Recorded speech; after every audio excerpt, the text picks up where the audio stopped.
Hi friends, എല്ലാവർക്കും മനദീപ് അക്കാഡമിയുടെ പുതിയൊരു ക്ലാസ്സിലേക്ക് സ്വാഗതം. നമ്മൾ കഴിഞ്ഞ ക്ലാസ്സുകളിൽ നമ്മൾ ജനറൽ എക്സെപ്ഷൻസ് നമ്മൾ പഠിക്കാൻ വരുവാനിരിക്കുന്ന sub inspector of police, Kerala PSCയുടെ സബ് ഇൻസ്പെക്ടർ ഓഫ് പോലീസിന്റെ BNSലെ സ്പെഷ്യൽ ടോപ്പിക്കിലെ ഒരു ഷുവർ ഷോട്ട് ഭാഗമാണ് ജനറൽ എക്സെപ്ഷൻസ് അല്ലെങ്കിൽ പൊതുവായ ഒഴിവാക്കലുകൾ. വളരെ ഇമ്പോർട്ടന്റ് ആയ കാര്യമാണ്. ഇതിൽ നിന്ന് നിങ്ങൾ മുൻവർഷത്തെയും അതിന്റെ മുൻവർഷത്തെയും സ്പെഷ്യൽ ടോപ്പിക്കുകൾ വന്നിട്ടുള്ള മൊത്തം സിലബസ് ക്വസ്റ്റ്യൻ പേപ്പറുകൾ നിങ്ങൾ എടുത്തു നോക്കിക്കോ. ജനറൽ എക്സെപ്ഷനിൽ നിന്ന് ഒരു ചോദ്യം പോലും ഇല്ലാത്ത, ഒരു ചോദ്യമെങ്കിലും ഇല്ലാത്ത ഒറ്റ ക്വസ്റ്റ്യൻ പേപ്പർ പോലും ഇല്ല. അത്രയ്ക്ക് ഇമ്പോർട്ടന്റ് ആണ് ജനറൽ എക്സെപ്ഷൻസ്. അപ്പൊ അങ്ങനെയാണ് നമ്മൾ ജനറൽ എക്സെപ്ഷൻസിന്റെ ഒരു ക്ലാസ് നിങ്ങൾക്ക് തരാമെന്ന് കരുതുന്നത്. അപ്പൊ ഇതിന്റെ ഫസ്റ്റ് പാർട്ട് നമ്മൾ സെക്ഷൻ 15 വരെ, act done by a judge in his judicial capacity with good faith by following all the judicial proceedings shall not be deemed as a crime even though the accused person was turned innocent. accused person innocent ആണ് എങ്കിലും എല്ലാ judicial പ്രൊസീഡിങ്സും പൂർത്തിയാക്കി ഒരു judicial officer ചെയ്യുന്ന കാര്യം എന്തല്ല, ഒരു judicial officer ചെയ്യുന്നത് ഒരു ഒഫൻസ് ആയിട്ട് കണക്കാക്കാൻ പറ്റില്ല എന്നാണ് പറഞ്ഞിട്ടുള്ളത്. യെസ്, അപ്പൊ അതൊന്ന് മനസ്സിലാക്കി വെക്കുക. അവിടെയാണ് നമ്മൾ ആക്ട് 15 പറഞ്ഞത്, സെക്ഷൻ 15 പറഞ്ഞത്. ഇനി സെക്ഷൻ 16, അതും ഈ സെക്ഷൻ 15ന്റെ തന്നെ ഒരു എക്സ്റ്റൻഷൻ ആണ്. അതായത് എന്താണ്, നമുക്കറിയാലോ, ഒരു ജഡ്ജ് ഓർഡർ ഇട്ടു, അവനെ തൂക്കിക്കൊല്ലടെ എന്ന് ജഡ്ജ് ഓർഡർ ഇട്ടു. ഈ പറയുന്ന പോലെ ഫുൾ പ്രൊസീഡിങ്സ്, സെഷൻസ് കോടതി ഉത്തരവിട്ടു, ഹൈക്കോടതിയിൽ അപ്പീൽ പോയി, സുപ്രീം കോടതിയിൽ സെക്കൻഡ് റെഗുലർ അപ്പീൽ പോയി, രാഷ്ട്രപതിക്ക് ദയാഹർജി കൊടുത്തു, രാഷ്ട്രപതി ദയാഹർജി തള്ളി. അങ്ങനെ എന്ത് ചെയ്യാണ്, ഡെത്ത് വാറന്റ് അല്ലെങ്കിൽ ബ്ലാക്ക് വാറന്റ് പുറപ്പെടുവിച്ച് ഒരു വ്യക്തിയെ തൂക്കിക്കൊന്നു. തൂക്കിക്കൊന്നു കഴിഞ്ഞപ്പോഴാണ്, നേരത്തെ കഴിഞ്ഞ ക്ലാസ്സിൽ പറഞ്ഞ ധനഞ്ജയ് ചാറ്റർജിയുടെ കേസ്, തൂക്കിക്കൊന്നു കഴിഞ്ഞപ്പോഴാണ് ഇയാൾക്ക് മനസ്സിലായത്, നാട്ടുകാർക്ക് മനസ്സിലായത്, അല്ലെങ്കിൽ പൊതുജനങ്ങൾക്ക് മനസ്സിലായത്, ഇതൊരു പാവം മനുഷ്യനായിരുന്നു. He was Innocent. അപ്പൊ ചോദ്യം, ഈ ആരാച്ചാര്, ഹാങ്മാന് എന്തെങ്കിലും ലയബിലിറ്റി ഉണ്ടോ? ആ പാവം മനുഷ്യനെ തൂക്കിക്കൊന്നില്ലേടാ എന്ന് ചോദിച്ചുകൊണ്ട് നമുക്ക് ഹാങ്മാന് അല്ലെങ്കിൽ ആരാച്ചാർക്കെതിരെ കേസെടുക്കാൻ പറ്റുമോ? ഉത്തരം വ്യക്തമാണ്, സ്പഷ്ടമാണ്, പറ്റില്ല. അതാണ് സെക്ഷൻ 16 പറയുന്നത്. അതല്ല എങ്കിൽ എന്താണ്, ഇപ്പം ജുഡീഷ്യൽ ഓർഡർ പ്രകാരം ഇപ്പൊ ഒരാളെ കസ്റ്റഡി, അറസ്റ്റ് വാറന്റ് പുറപ്പെടുവിച്ചു. ഓക്കെ, നമ്മൾ BNSS പഠിക്കും, സമൻസ് ഉണ്ട്, വാറന്റ് ഉണ്ട്, അറസ്റ്റ് വാറന്റ് ഉണ്ട്, സെർച്ച് വാറന്റ് ഉണ്ട്. അപ്പം സെർച്ച് വാറന്റ്, ഒരു ഉദാഹരണം പറയാം, സെർച്ച് വാറന്റ് പുറപ്പെടുവിക്കുക. അപ്പൊ BNSSലെ പ്രൊവിഷൻസ് പ്രകാരം ഒരു ഓഫീസർ സെർച്ച് വാറന്റുമായി വന്നു കഴിഞ്ഞാൽ നമ്മള് ഫുൾ കോർപ്പറേഷൻ അദ്ദേഹവുമായിട്ട് കൊടുത്തിരിക്കണം. ഒരു കാരണവശാലും വാറന്റ് ഉള്ള ഒരു ഓഫീസറെ വാറന്റ് അനുവദിച്ചിരിക്കുന്ന പ്രിമൈസസിൽ കയറ്റാതിരിക്കുകയോ അദ്ദേഹത്തിന്റെ ഡ്യൂട്ടിക്ക് തടസ്സം വരുത്തുകയോ ചെയ്യാൻ പാടുള്ളതല്ല. ഇപ്പൊ സപ്പോസ് ഒരു വാറന്റുമായിട്ട് ഒരു ഓഫീസർ വന്നപ്പോൾ നമ്മൾ എന്താണ്, നമ്മൾ വീട് അടച്ചു പൂട്ടിയിരിക്കുകയാണ്.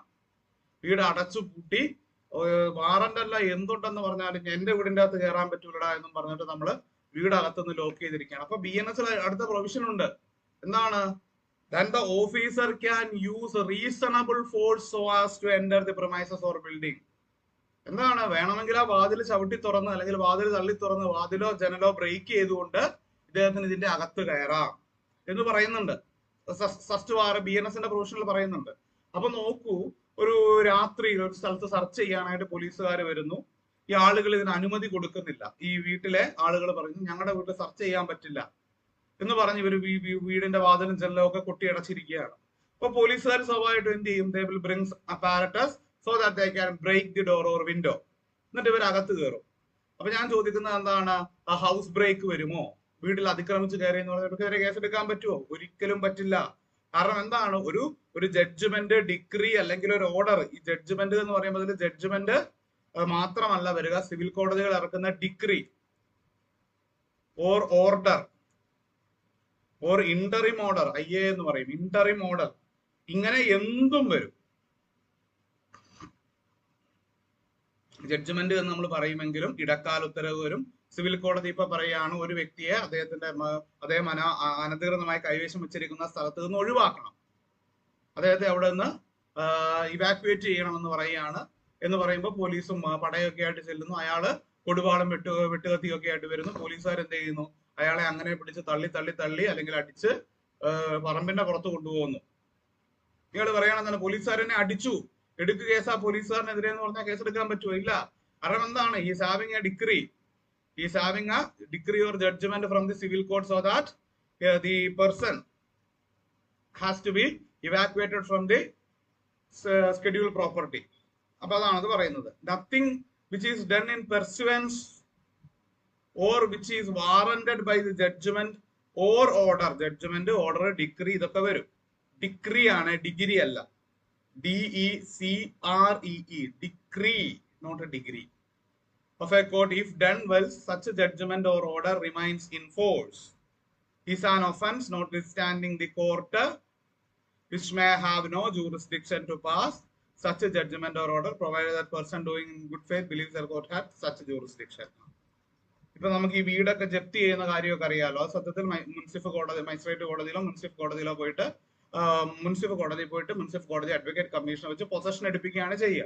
അപ്പൊ അങ്ങനെ പൊസഷൻ എടുക്കുന്ന സമയത്ത് എന്താണ്, വീട്ടുകാർ സമ്മതിക്കില്ല, ഞങ്ങളുടെ വീടാണ്, ഇവിടുന്ന് ഞങ്ങൾ ഇറങ്ങി പോകില്ല എന്നൊക്കെ പറയുമ്പോൾ എന്ത് ചെയ്യും, അഡ്വക്കേറ്റ് കമ്മീഷന് ഫോഴ്സ് യൂസ് ചെയ്തുകൊണ്ട് അവരെ പുറത്തിറക്കാം. അപ്പൊ ഈ ചോദിക്കുന്നത് ഇവിടെ നിൽക്കുന്ന പോലീസുകാർക്കോ ഈ വരുന്ന അഡ്വക്കേറ്റ്സ് കമ്മീഷനോ എന്തെങ്കിലും തരത്തിലുള്ള ബുദ്ധിമുട്ടുണ്ടോ എന്നാണ് ചോദിക്കുന്നത്.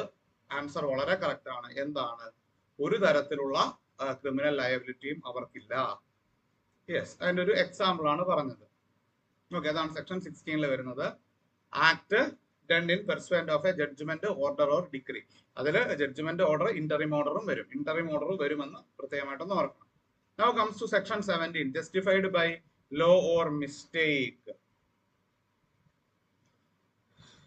അതായത് എന്താണ്, നമുക്ക് നിയമപരമായി അല്ലെങ്കിൽ നമുക്ക് നിയമം അറിയില്ല എന്നതൊരു എക്സ്ക്യൂസ് അല്ല. അത് പ്രത്യേകമായിട്ട് ഓർക്കണം. നിയമം അറിയില്ല എന്നതൊരു, അത് ലാറ്റിൻ ഒരു ഫ്രേസ് തന്നെയുണ്ട്. എന്താണ്, ഇഗ്നോറൻഷ്യ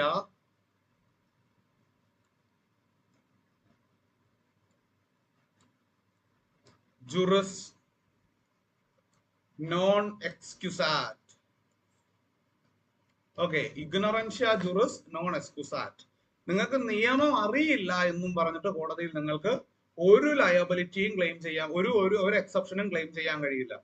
നിങ്ങൾ ഒരുത്തനെ കുത്തിക്കൊന്നിട്ട് പറയുകയാണ്, അയ്യോ സാറേ കൊല്ലുന്നത് കുറ്റമാണെന്ന് എനിക്ക് അറിയാൻ പാടില്ലായിരുന്നു എന്ന് പറയാൻ പറ്റുമോ? ബട്ട് എന്താണ്, but there can be A mistake of fact അല്ലെങ്കിൽ ഒരു മിസ്റ്റേക്ക് ഓഫ് ലോ. അങ്ങനെ ഒരു മിസ്റ്റേക്ക് ഓഫ് ലോ എവിടെ സംഭവിച്ചു കഴിഞ്ഞാൽ നമുക്ക് എന്ത് ചെയ്യാൻ പറ്റും, അവിടെ ഒരു ജനറൽ എക്സെപ്ഷൻ, എനിക്കൊരു തെറ്റ് പറ്റിയതാണ്, സത്യത്തിൽ ഞാൻ മറ്റൊരു കാര്യമായിരുന്നു ചെയ്യേണ്ടിയിരുന്നത്, പക്ഷെ എനിക്ക് അവിടെ ഒരു തെറ്റ് പറ്റിയത്. ഉദാഹരണം ഞാൻ പറയാം, R versus Tolson. Okay, King versus Tolson എന്ന് പറയുന്ന ഒരു കേസ് ഇത്രയേ ഉള്ളൂ. കിങ് വേഴ്സസ് ടോൾസൺ എന്ന് പറയുന്ന കേസിൽ ഇത്രയേ പറയുന്നുള്ളൂ.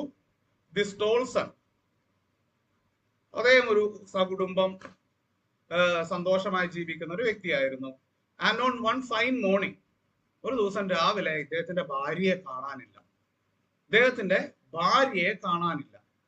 ആൻഡ് ഹി വാസ്, അദ്ദേഹം പോലീസിൽ കംപ്ലൈന്റ് ചെയ്തു, അവിടെ കംപ്ലൈന്റ് ചെയ്തു, ഇദ്ദേഹം തന്നെ കുറെ അന്വേഷിച്ച് നടന്നു. ആൻഡ് ആഫ്റ്റർ 7 years നമുക്കറിയാം എന്താണ് പ്രിസംപ്ഷൻ ഓഫ് ഡെത്ത്. ഒരു വ്യക്തിയെ 7 വർഷം ആ വ്യക്തിയെ കുറിച്ച് പ്രത്യേകിച്ച് ഒരു അറിവും ആ വ്യക്തി ജീവിച്ചിരിപ്പുണ്ട് എന്നതിന് ഒരു തെളിവും 7 വർഷത്തേക്ക് കിട്ടുന്നില്ല എങ്കിൽ എന്താണ്, that person is believed to be dead. അയാൾ ചിലപ്പോൾ വേറെ എവിടെയെങ്കിലും ജീവിച്ചിരിപ്പുണ്ടാവും, അതുകൊണ്ട് കാര്യമൊന്നുമില്ല. 7 വർഷത്തേക്ക് ഈ വ്യക്തിയെ കുറിച്ച് വലിയ അറിവൊന്നുമില്ല എങ്കിൽ that person is presumed to be dead. അങ്ങനെ എന്ത് ചെയ്തു, 7 വർഷമൊക്കെ കഴിഞ്ഞ് mister Tolson married another girl. മറ്റൊരു സ്ത്രീയെ ടോൾസൺ കല്യാണം കഴിച്ച് ടോൾസൺ സുഖമായി ജീവിക്കുന്നു. Meanwhile his first wife came. അവരെവിടെയോ തീർത്ഥാടനത്തിന് പോയതായിരുന്നു. അങ്ങനെ എല്ലാ തീർത്ഥാടനമൊക്കെ കഴിഞ്ഞ് അവർ വന്ന് 7-8 വർഷം കഴിഞ്ഞപ്പോഴാണ് അവർ വന്നത്. അപ്പൊ നോക്കുമ്പോൾ ടോൾസൺ വേറൊരു ഭാര്യയുമായിട്ട് സുഖമായി ജീവിക്കുന്നു. This lady went to the court and gave a complaint against her ex husband claiming that he is liable for bigamy. ഇദ്ദേഹത്തിന് ബഹുഭാര്യത്വം, ഞാനാണ് ഇദ്ദേഹത്തിന്റെ ഭാര്യ, ഞാൻ ജീവിച്ചിരിക്കുന്ന ഇദ്ദേഹം എന്ത് ചെയ്തു, പോയി വേറെ വിവാഹം കഴിച്ചു, അത് പറ്റില്ലല്ലോ നിയമപ്രകാരം എന്ന് പറഞ്ഞിട്ട് ഇദ്ദേഹം ഈ ആദ്യ ഭാര്യ കേസ് കൊടുത്തു.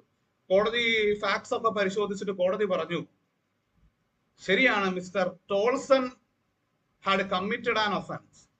അദ്ദേഹം വൈഗമി കമ്മിറ്റ് ചെയ്തു. But he committed the offence due to a mistake of law. അല്ലേ?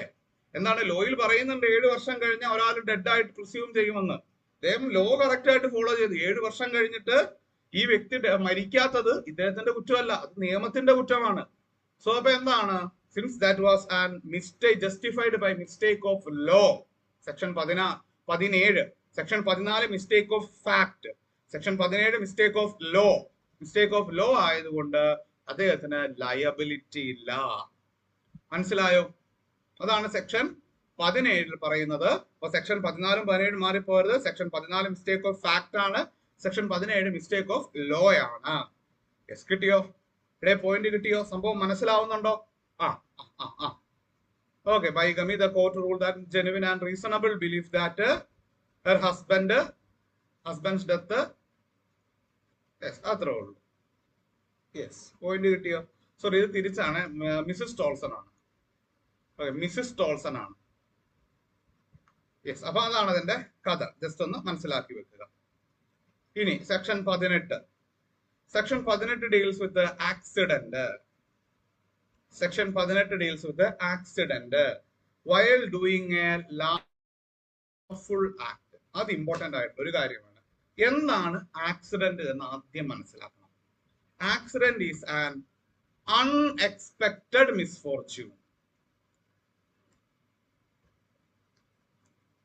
മിസ്ഫോർച്യൂൺ. ഒന്നെന്താണ്? ഒന്ന് അതൊരു ദൗർഭാഗ്യകരമായ സംഭവമാണ്.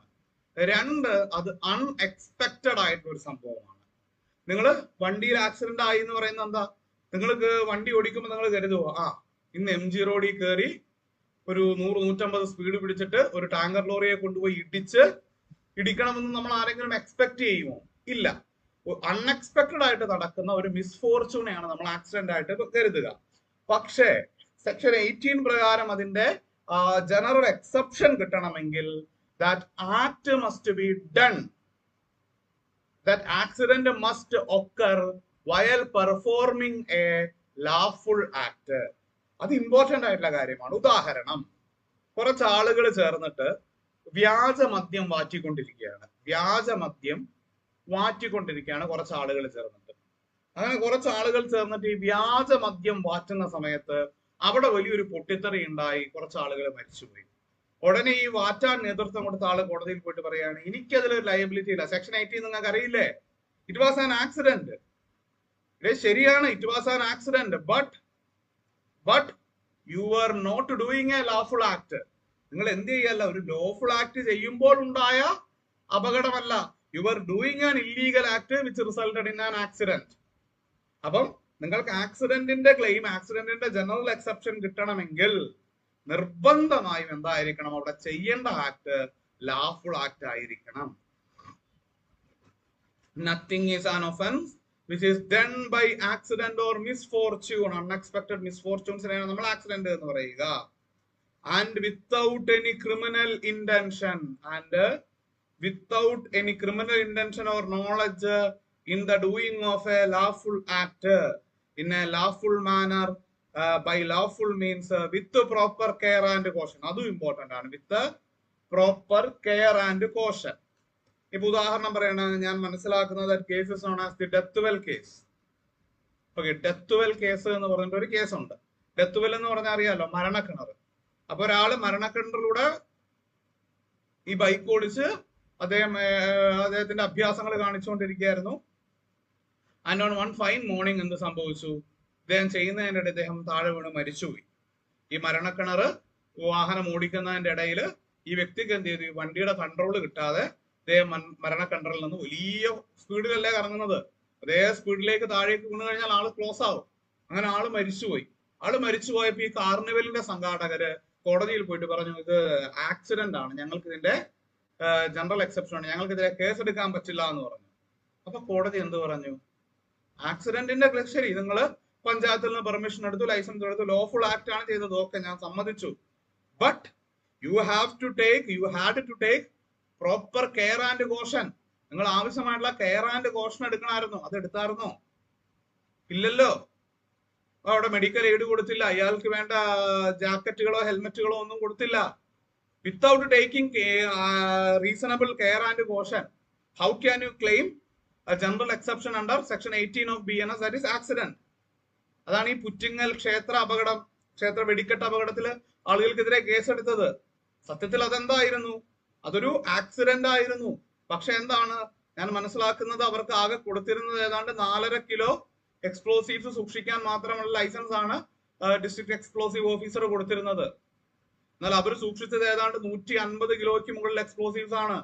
അപ്പൊ എന്താണ്, ഒന്ന് ആക്ട് അൺലോഫുൾ ആയി, രണ്ടാമത്തെ എന്താണ് പ്രോപ്പർ കെയർ ആൻഡ് കോഷൻ എടുത്തില്ല. ഇത് മുഴുവൻ മത്തി എടുക്കുന്നത് പോലെ അടുക്കി അടുക്കി വെച്ചിരിക്കുകയായിരുന്നു. ഒരാൾ തീയും കൊണ്ട് അങ്ങോട്ട് ഓടിക്കേറി എല്ലാം കൂടെ പൊട്ടി കത്തിച്ചാമ്പലായി. അതാണ് സെക്ഷൻ 18 പറയുന്നത്. Act done with proper care and caution ആയിരിക്കണം, അത് ലോഫുൾ ആക്ട് ആയിരിക്കണം, after taking all the precautions prescribed by the government. Important ആയിട്ടുള്ള കാര്യമാണ്, വെരി ഇമ്പോർട്ടന്റ് ആയിട്ടുള്ള കാര്യമാണ്. ആക്സിഡന്റിൽ ക്ലെയിം ചെയ്യണമെങ്കിൽ ഈ കാര്യങ്ങൾ ഫുൾഫിൽ ചെയ്തിരിക്കണം. ഉദാഹരണം പറയുന്നത് ഇത്രയേ ഉള്ളൂ. എന്താണ് ഹാച്ചറ്റ്? ഹാച്ചറ്റ് എന്ന് പറഞ്ഞാൽ കോടാലി, ആക്സ്. നമ്മളെ നിയമത്തിൽ ആക്സ് എന്ന് പറയുമ്പോൾ ഒരു ഭംഗിക്കുറവുണ്ട്, അതുകൊണ്ട് നമ്മൾ ഹാച്ചറ്റ് എന്നാണ് ഉപയോഗിച്ചത്. ഹാച്ചറ്റ് എന്ത് ചെയ്യുന്നു, ഒരാൾ ഹാച്ചറ്റ് കോടാലി കൊണ്ട് വിറക് കീറിക്കൊണ്ടിരിക്കുന്നു. ആ വേളയിൽ എന്ത് ചെയ്യാണ്, ഈ കോടാലിയുടെ പിടി അല്ലെങ്കിൽ കോടാലി തന്നെ എന്ത് ചെയ്യാണ്, അദ്ദേഹത്തിന്റെ കയ്യിൽ നിന്ന് തെന്നിപ്പോയി വേറൊരാളുടെ ശരീരത്തിൽ കൊണ്ട് ആൾ മരിച്ചുപോയി. അപ്പൊ അതിന് ലയബിലിറ്റി ഉണ്ടോ എന്നാണ് ചോദ്യം. ഉത്തരം സിമ്പിൾ ആണ്, പെർഫെക്റ്റ് ആണ്, നോ ലയബിലിറ്റി. കാരണം എന്താണ്, വിറക് കീറുക എന്നുള്ളത് ഒരു അൺലോഫുൾ ആക്ടിവിറ്റി അല്ല. നേരെ മറിച്ച് കാട്ടി കള്ളത്തടി വെട്ടുന്നതിന്റെ ഇടയിൽ കോടാലി തുറച്ചുപോയി വേറൊരാൾ മരിച്ചു കഴിഞ്ഞാൽ ലയബിലിറ്റി ഉണ്ട്. കാരണം കള്ളത്തടി വെട്ടുക എന്നുള്ളത് അൺലോഫുൾ ആക്ടിവിറ്റിയാണ്. നമ്മുടെ വീട്ടിൽ വിറക് കീറുക എന്നുള്ളത് ലോഫുൾ ആക്ടിവിറ്റിയാണ്. കണ്ടോ, ഒരേ വസ്തു കൊണ്ട് തന്നെ, ഒരേ എമ്മോ തൊണ്ടി മുതൽ മെറ്റീരിയൽ ഒബ്ജക്റ്റ് കൊണ്ട് തന്നെ നമുക്ക് എന്ത് ചെയ്യാൻ സാധിക്കും, ഒരു ലോഫുൾ ആക്ടിവിറ്റിയും അൺലോഫുൾ ആക്ടിവിറ്റിയും ചെയ്യാൻ സാധിക്കും. അപ്പം ഉപയോഗിക്കുന്ന വസ്തുവല്ല, ചെയ്യുന്ന വ്യക്തിയല്ല, എന്താണ് ചെയ്യുന്ന പ്രവൃത്തിയാണ് ലോഫുൾ ആണോ അൺലോഫുൾ ആണോ എന്ന് തീരുമാനിക്കുന്നത്. അപ്പൊ ഇതാണ് പറയുന്നത്, ഹാച്ചറ്റ് കോടാലി കൊണ്ട് ഇങ്ങനെ വെട്ടി വെട്ടി വിറക് കീറിക്കൊണ്ടിരിക്കുകയായിരുന്നു, കോടാലി തെറിച്ചുപോയി വേറൊരാളുടെ മേത്ത് കൊണ്ടു, ആള് മരിച്ചു. ലയബിലിറ്റി ഉണ്ടോ? ലയബിലിറ്റി ഇല്ല. നേരെ മറിച്ച് തിരിച്ച് കള്ളത്തടി വെട്ടുന്നതിന്റെ ഇടയിൽ കോടാലി തെറിച്ചുപോയി ആൾക്ക് കൊണ്ട് മരിച്ചു, ഖത്തം, ലയബിലിറ്റി ഉണ്ട്. അതുകൊണ്ടാണ് ഈ കേസ് ഇപ്പം നമ്മുടെ കഴിഞ്ഞ 2 വർഷം മുമ്പാണെന്നാണ് എൻ്റെ ഒരു ഓർമ്മ, ഒരു വേട്ടയ്ക്ക് പോയി, കാട്ടിൽ വേട്ടയ്ക്ക് പോയി അറിയാതെ തോക്ക് പൊട്ടി ഒരു 15-16 വയസ്സുള്ള ഒരു യുവാവ് മരിച്ചു. സത്യത്തിൽ അതെന്താണ്, അതൊരു ലൈസൻസ് റൈഫിൾ ആണ്. സപ്പോസ് അതൊരു ലൈസൻസ് റൈഫിൾ ആണ്. അദ്ദേഹം എന്താണ്, അദ്ദേഹം ഈ പറയുന്ന വെർമീൻസ്, വീടിന്റെ പരിസരത്ത് വരുന്ന പന്നികളെയും മറ്റു ജീവികളെയും ഓടിക്കാൻ അത് ഉപയോഗിക്കുന്നതിനിടയിൽ അബദ്ധത്തിൽ വെടി പൊട്ടുകയാണെങ്കിൽ ഈ പറഞ്ഞത് ശരിയാണ്. ഇവരെന്താണ്, ഇവര് നാടൻ തോക്ക്, കള്ളത്തോക്ക് ഉപയോഗിച്ചുകൊണ്ട് എവിടെ പോയി, വേട്ടയ്ക്ക് പോയി. കള്ളത്തോക്ക് ഉപയോഗിച്ചുകൊണ്ട് വേട്ടയ്ക്ക് പോയി. ആ വേട്ടയുടെ പരിണിത ഫലമായ ഒരു പാവം അവിടെ പോയി, അവിടെ ആക്സിഡന്റ് ആണ്, ഇയാൾ തോക്ക് തുടക്കുകയോ വൃത്തിയാക്കുകയോ ചെയ്തതിനിടയിൽ വെടി പൊട്ടിയതാണ്. പക്ഷെ എന്താണ്, അവിടെ കള്ളത്തോക്കാണ് ഉപയോഗിച്ചത്, മാത്രമല്ല അൺലോഫുൾ ആക്ടിവിറ്റിയാണ് ചെയ്തത്. അതാണ് സെക്ഷൻ 18 ആക്സിഡന്റിൽ പറയുന്നത്. യെസ് യെസ് യെസ്, ഇത് വളരെ ഇമ്പോർട്ടന്റ് ആയിട്ടുള്ള ഒരു കേസാണ്. R versus Stephenson and Dudley shipping company. R versus Stephenson and Dudley shipping company. Necessity. നിങ്ങൾക്ക് ഇത് ചെയ്യുകയല്ലാതെ മറ്റൊരു വഴിയുമില്ല. ഒരു ഒഫൻസ്, ഇവിടെ ഒരു ഒഫൻസ് കമ്മിറ്റ് ചെയ്യുകയല്ലാതെ നിങ്ങൾക്ക് മറ്റൊരു വഴിയുമില്ല. പക്ഷെ എന്തായിരിക്കണം, ആ ഒഫൻസ് റീസണബിൾ ആയിരിക്കണം. ആ ഒഫൻസ് റീസണബിൾ ആയിരിക്കണം. ഈ R versus Stephenson and Dudley shipping കമ്പനിയുടെ കേസ് ഞാൻ പറഞ്ഞുതരാം. ഗ്രൂപ്പ് ഓഫ് പീപ്പിൾ അവരെന്ത് ചെയ്യണം, അവർ കപ്പലിൽ പോയിക്കൊണ്ടിരിക്കുന്ന സമയത്ത് കപ്പൽ തകർന്ന് ഇവര് ലൈഫ് ബോട്ടിൽ രക്ഷപ്പെട്ടുകൊണ്ടിരിക്കുകയാണ്. അപ്പൊ ദിവസങ്ങളായിട്ട് എന്താണ്, ഭക്ഷണമില്ല, വെള്ളമില്ല, ഒന്നുമില്ലാതെ ബുദ്ധിമുട്ടിക്കൊണ്ടിരിക്കുന്ന സമയത്ത് ദിസ് ഗ്രൂപ്പ് ഓഫ് പീപ്പിൾ, ഈ കപ്പലിലുള്ള ആളുകൾ എല്ലാവരും കൂടെ തീരുമാനിച്ചു, എന്താണ്, ഇനിയും വിശന്നുകൊണ്ട് നമുക്ക് മുന്നോട്ട് പോകാൻ കഴിയില്ല. അപ്പൊ എന്തെങ്കിലും ചെയ്തേ പറ്റുള്ളൂ.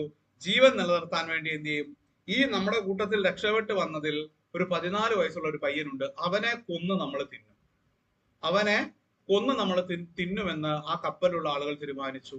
അങ്ങനെ അവനെ കഴുത്തറുത്ത് കൊന്ന് അവന്റെ പച്ച മാംസവും രക്തവും എല്ലാവരും ഭക്ഷിച്ച് രക്തം കുടിച്ച് അവർ അത്യാവശ്യം എന്ത് ചെയ്തു, എനർജിയിൽ നിന്നു. കുറച്ച് ദിവസം കഴിഞ്ഞ് അവരെ രക്ഷിച്ചു. അവരെ രക്ഷിച്ചു കഴിഞ്ഞ് കോടതിയിലെത്തിയപ്പം എല്ലാവരും നാട്ടിലെത്തിയപ്പോൾ പയ്യനവിടെ, നിങ്ങൾ ഇവിടുന്ന് കപ്പൽ കയറിപ്പോയപ്പോ നിങ്ങളുടെ കൂട്ടത്തിൽ ഒരു പയ്യൻ ഉണ്ടായിരുന്നല്ലോ, അവനവിടെ. അപ്പൊ ഇവര് പറഞ്ഞൊരു പ്രത്യേക സാഹചര്യത്തിൽ അവനെ ഞങ്ങൾക്ക് കൊന്നു തിന്നേണ്ടി വന്നു. കോടതിയിൽ കേസ് വന്നിട്ട് പറഞ്ഞു, എന്താണ്, ഇതൊരു നെസസിറ്റിയുടെ പുറത്ത് ചെയ്തതാണ്. കോടതി പറഞ്ഞു, എന്ത് നെസസിറ്റിയുടെ, ഒരു മനുഷ്യനെ കൊന്ന് തിന്നുന്നതാണോ നെസസിറ്റി? കാരണം എന്തുകൊണ്ടാ പയ്യനെ കൊന്നു? എന്തുകൊണ്ട് വേറെ ആരെയും കൊന്നില്ല? അവനേക്കാൾ തടിയും വലിപ്പവും ഉള്ള ആളുകൾ ഉണ്ടായിരുന്നല്ലോ, എന്തുകൊണ്ട് അവരെ ആരും കൊന്നു തിന്നില്ല? അപ്പൊ അതിന്റെ ഉത്തരം എന്താണ്? ഈ നെസസിറ്റി നമ്മൾ പ്രയോഗിക്കുമ്പോൾ അത് മറ്റൊരാളുടെ റൈറ്റിനെ ഹനിക്കുന്ന രീതിയിലും ആകരുത്. ഇപ്പൊ ഒരു ഉദാഹരണം പറയാം. നമ്മുടെ അട്ടപ്പാടിയിലെ മധുവിന്റെ കേസ് എടുക്കുക. എന്തായിരുന്നു അട്ടപ്പാടിയിലെ മധുവിന്റെ കേസ്? വിശപ്പ് സഹിക്കാൻ വയ്യാതെ കുറച്ച് ഭക്ഷണം മോഷ്ടിച്ചു. അതിന് നിയമപ്രകാരം അതിന് കേസുണ്ടോ? നിയമപ്രകാരം അതിന് ഒരു കേസും ഇല്ല. കാരണം നെസസിറ്റിയാണ്, ജീവൻ നിലനിർത്താൻ ഭക്ഷണം മോഷ്ടിച്ചു. എന്നാൽ ജീവൻ നിലനിർത്താൻ വേണ്ടിയിട്ട് എന്ത് ചെയ്യാണ്? വേറൊരാളെ കൊന്നു തിന്നുന്നു. കടലല്ലേ കിടക്കുന്നത്, അതിനകത്ത് മീനുകളില്ലേ, മറ്റ് ജലജീവികളില്ലേ, അതിനെയൊക്കെ പിടിച്ച് കൊന്നു തിന്നാ പോരെ? അത് ചെയ്യാതെ താരതമ്യേന ദുർബലനായ ഒരു വ്യക്തിയെ കൊന്നു തിന്നു എന്ന് പറഞ്ഞു കഴിഞ്ഞാൽ അതൊരു ingression in to the rights of other person ആണ്. അതിന് നെസസിറ്റി തരാൻ പറ്റില്ല. അതിന് നെസസിറ്റിയുടെ എക്സെപ്ഷൻ തരാൻ കഴിയില്ല. അല്ലാതെ മനസ്സിലാക്കുക, അല്ലാതെ എന്താണ്? മറ്റൊരാളുടെ റൈറ്റ് ഇൻഗ്രസ് ചെയ്യാതെ, റൈറ്റിലേക്ക് എൻക്രോച്ച് ചെയ്യാതെ നിങ്ങളുടെ റൈറ്റ്സ്, നിങ്ങളുടെ നെസസിറ്റി മീറ്റ് ചെയ്യുകയാണ് എങ്കിൽ അവിടെ നിങ്ങൾക്ക് ആക്ട് സെക്ഷൻ 19 ക്ലെയിം ചെയ്യാം. Nothing is an offense merely by reason. Merely by reason. It is done with the knowledge that it is likely to cause harm. If it is done without any criminal intention to cause harm, in good faith for the purpose of preventing or avoiding other harm to person or property. ഇത് general എക്സെപ്ഷൻസിൽ right to private defence വരും. അത് നമ്മളിത് detail ആയിട്ട് അവിടെയാണ് പഠിക്കുക.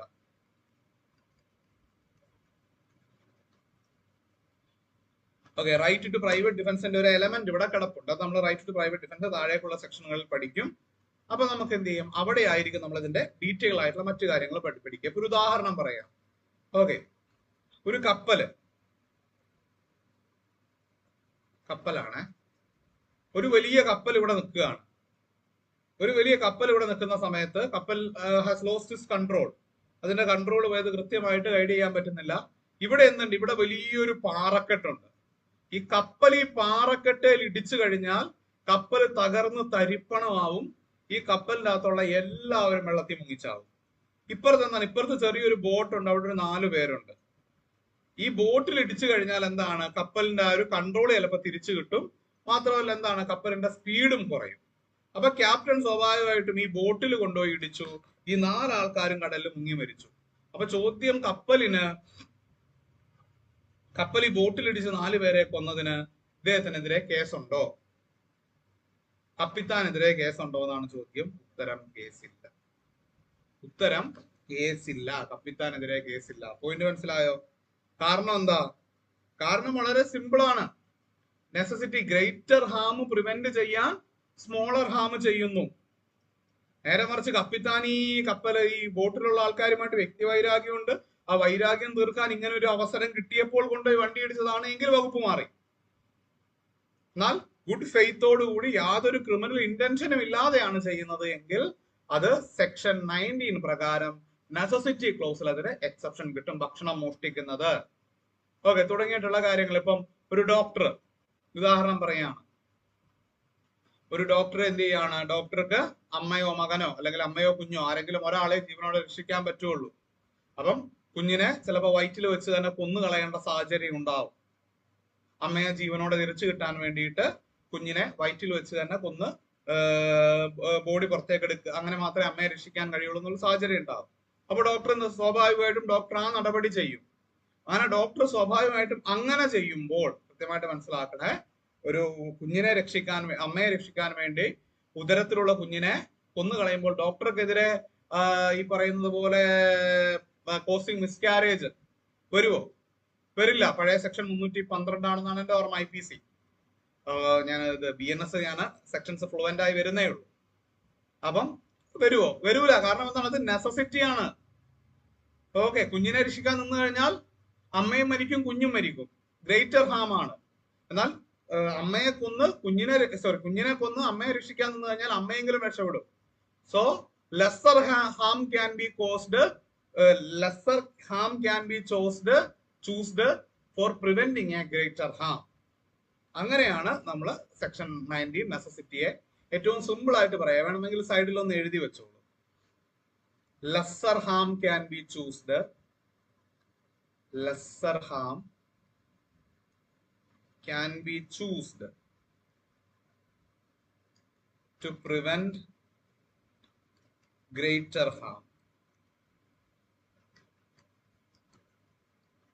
Lesser harm can be chosen to prevent greater harm. Yes, point കിട്ടിയോ? Yes, അടുത്ത ഇതുകൂടി പറഞ്ഞിട്ട് നമുക്ക് അവസാനിപ്പിക്കാം. ഓക്കെ, അടുത്തത് വരുന്നത് സെക്ഷൻ 20 ആണ്. ഓക്കെ, അടുത്തത് വരുന്നത് section 20, that is working upon the principle of doli incapax. അതായത് നമ്മൾ പറഞ്ഞു ഒരു ഒഫൻസ് ആകണമെങ്കിൽ 3 കാര്യങ്ങൾ ഉണ്ടായിരിക്കണം. ഒന്ന് മെൻസ്രിയ. ഇനി മെൻസ്രിയ എന്നൊക്കെ ക്വസ്റ്റ്യൻ പേപ്പറിൽ കണ്ട അന്തം വിട്ട് നിൽക്കരുത്. മെൻസ്രിയ എന്ന് പറഞ്ഞു കഴിഞ്ഞാൽ ഗിൽറ്റി മൈൻഡ് എന്നാണ് അർത്ഥം. ഗിൽറ്റി മൈൻഡ്, ക്രിമിനൽ ഉദ്ദേശം. ഓക്കെ, അവൻ എന്നെ ചീത്ത പറഞ്ഞു, അവനെ ഞാൻ കൊന്നിരിക്കും, ആ ഒരു മനസ്സുണ്ടല്ലോ, ഒരു ക്രിമിനൽ ഇന്റൻഷൻ, ക്രിമിനൽ ബുദ്ധിയോടുകൂടി ഒരു കാര്യം ചെയ്യുന്നു. എനിക്ക് കുറച്ച് പൈസക്ക് അത്യാവശ്യമുണ്ട്, ആ അമ്മച്ചിയുടെ കഴുത്തെ കിടക്കുന്ന മാല പൊട്ടിച്ചു കഴിഞ്ഞാൽ എന്റെ സാമ്പത്തിക പരാധീനത തീരും, ഇപ്പൊ മാല പൊട്ടിക്കുക. ഇപ്പം മെൻസ്രിയ, മനസ്സിലായോ? പിന്നെ രണ്ടാമത്തത് എന്താണ്? രണ്ടാമത്തത് the person must have knowledge that what he is doing is against law. ഈ വ്യക്തി ചെയ്യുന്നത് നിയമവിരുദ്ധമാണ് എന്നതിനെ കുറിച്ച് അദ്ദേഹത്തിന് ബോധ്യമുണ്ടായിരിക്കണം. Okay, the knowledge that what he is doing is against law. മൂന്നാമത്തത് the person should be aware about the consequences of the act.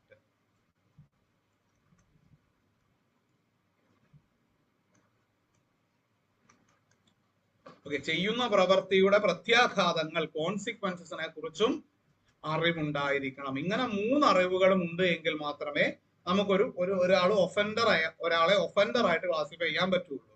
7 വയസ്സിൽ താഴെയുള്ള കൊച്ചിന് ഇതൊക്കെ ഉണ്ടോ? മെൻസ്രിയ ഉണ്ടെന്ന് പറയാൻ ഒക്കുവോ? മെൻസ്രിയ, അവന് ഗിൽറ്റി മൈൻഡ് ഉണ്ടെന്ന് പറയാൻ പറ്റുമോ?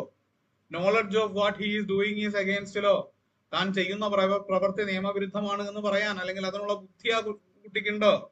ഇനി consequences of what he is doing, തന്റെ പ്രവൃത്തിയുടെ പ്രത്യാഘാതങ്ങൾ എന്താണെന്ന് അറിയാൻ ഉള്ള ബുദ്ധിയുണ്ടോ? അപ്പം 7 വയസ്സുള്ള കുട്ടികൾ, ഇപ്പം ചെറിയ കുട്ടികളെ കണ്ടാൽ അവർ മണ്ണ് വാരി തിന്നും.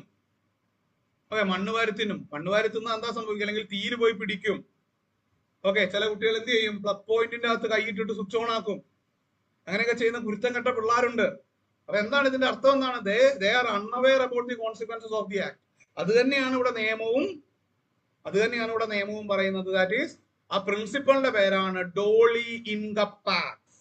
ഡോളി ഇൻകപ്പാക്സ് എന്ന് പറഞ്ഞു കഴിഞ്ഞാൽ ദേ ആർ അൺഅവെയർ അബൌട്ട്, അല്ലെങ്കിൽ they are incapable of doing an offence.